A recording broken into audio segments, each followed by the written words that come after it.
Hello, and we're back again with Ian, who's just going to do a little quick show here on talking about the situations that has happened in Oxford and Canterbury recently, where they're trying to seal off districts and prevent people's movements. I've just got the piece here from the Daily Mail on Canterbury. So, Ian, what can you tell us about this? Go for it. A friend of mine who's actually in the area contacted me last night about it, telling me that there had been a situation where they've had to close a park down due to some unrest that was occurring. So I went back through the constitutional statutes, and there's a statute known as the Act of Union 1707, Hmm. and that basically states that all of our freedoms and rights to travel.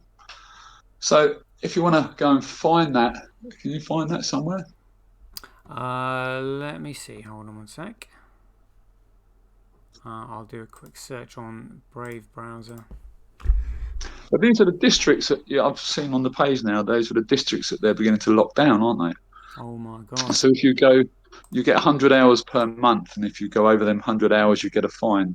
Yeah, it's And then if your ridiculous. fines aren't paid, they'll start to distress your goods. Really. So it's a really draconian system that's coming in, and people need to really wake up and switch on to what's going on. So what was that case again? I'll try and find it. It's called the Act of Union, or in legislation.gov, I think they call it the Union with England Act 1707. 1707. Act of Union. Yep. Yeah. Here we go. Got it. Yep. So in there, if you want to go to the legislation website page, so go back out of there. Yeah. So we're going to find it on legislation.gov. Yeah. I'm on there now. So what do I type in? Okay, type in Union with England Act 1707.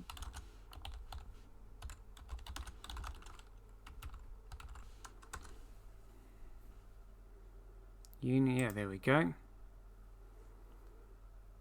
Got it. There it is. So another constitutional law. So if we go down to section 4, it is.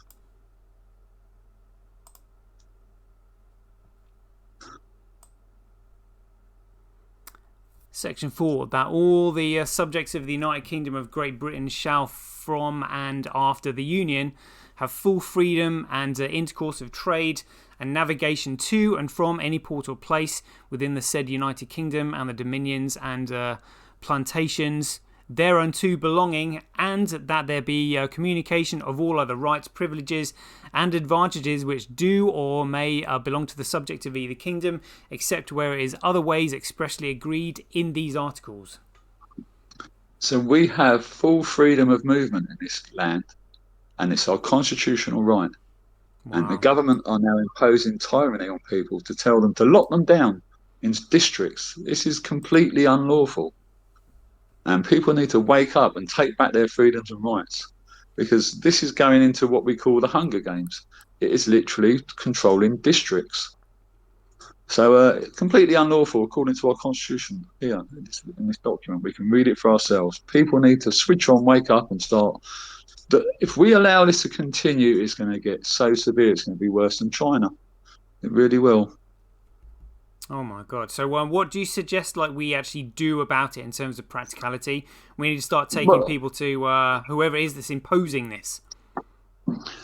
yeah, the Privy Council. I don't know if you've heard of the Privy Council. Well, these are the people that decide on the law, really. Hmm. So rather than going to, make petitions against Boris Johnson and all these MPs, we need to go to the Privy Council.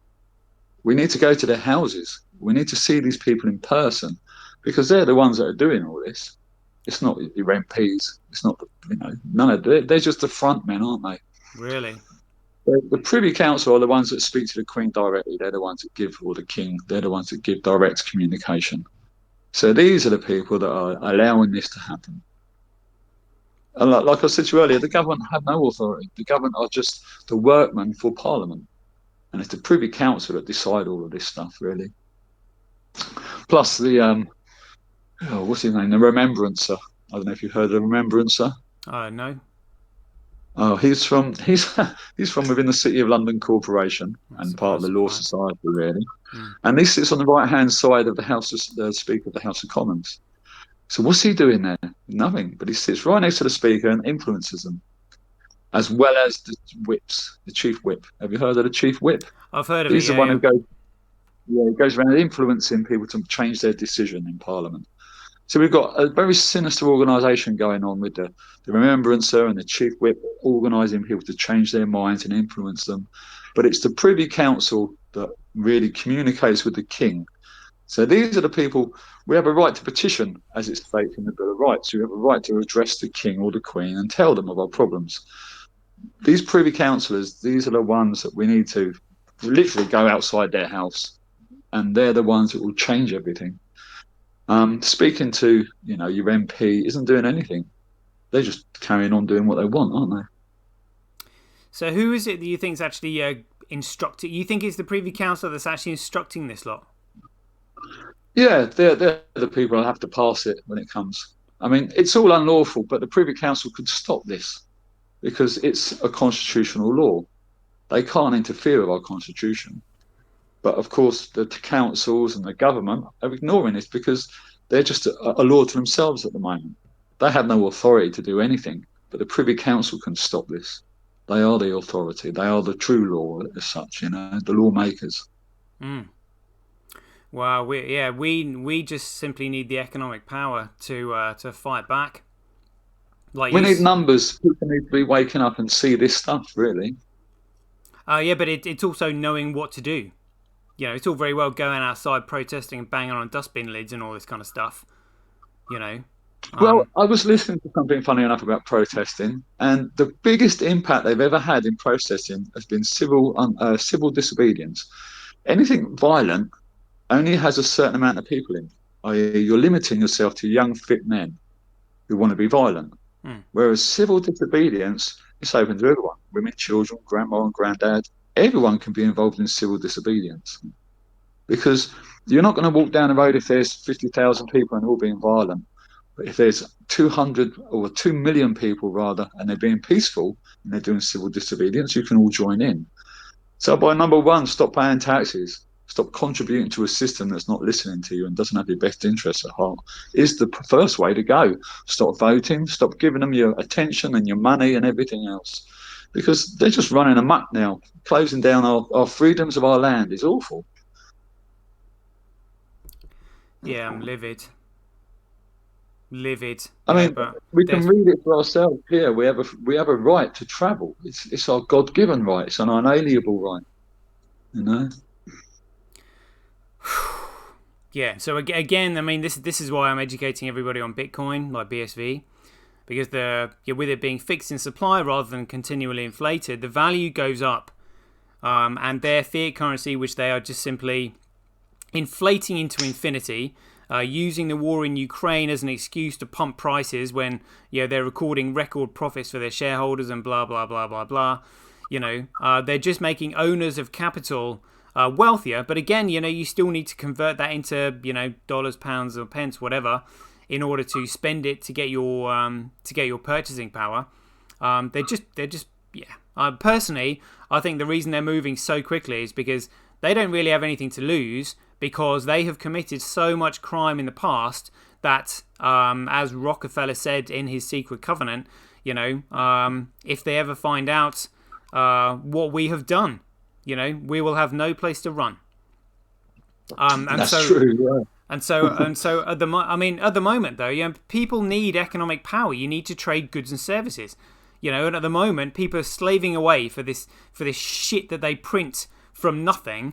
Because you need food, you need food and water, you need to keep a roof over your head, We and do. I mean, but there's still, even nowadays, there's still an option to barter. For instance, if you need something, you can trade your time or whatever you have for something else. It doesn't necessarily have to be money all of the time. If I'm growing something, I can trade that for your services. For you to have some food, if you want to come and fix my shower, for instance. It's yeah, but people trying to get away from the system. you need a medium of exchange. Oh, you No, do. you need a way of You need, because a medium of exchange allows people to specialize. Whereas if you're just simply relying on barter, everybody basically has to do literally everything themselves. You become sort of like a one-man band, having to develop all sorts of skills. And then those with specialty skills, which are those with the medium of exchange, they can pool all their resources together, which is what they've done, and this is how they're becoming so powerful. When you can influence and manipulate someone to do something by just simply printing something on a bit of paper, because the majority of the people accept it, then they're onto a winner, because they're just like, oh right, well nobody else can do this, and then you're sort of maybe trying to print something, and everyone else is just like, well no, nobody accepts that, it's got no value, But again, it's this, they've done it by stealth. First of all, it was the 1944 Bretton Woods Agreement. Oh, all your currency is going to be backed by our currency, and our currency is going to be backed by gold. And then you get people used to that, And then, 1971. So literally, you're only talking maybe like 27 years later. They're just like, right, that gold that we promised you're not getting it. Your currency is just simply going to be backed by our currency because you're used to it, and now we can print as much as we want. Which makes us unbelievably powerful, because your currency is backed by our currency, which means the more of our currency we print that only we get, the less valuable your reserves become, because you're sitting on the amount of shit that we print. It's crazy. It's crazy. Anyway, this is an 11-minute show, so yeah, we'll close this one down, leave it here, and again we'll do some more later on. So anybody listening, stay tuned. Catch you guys later.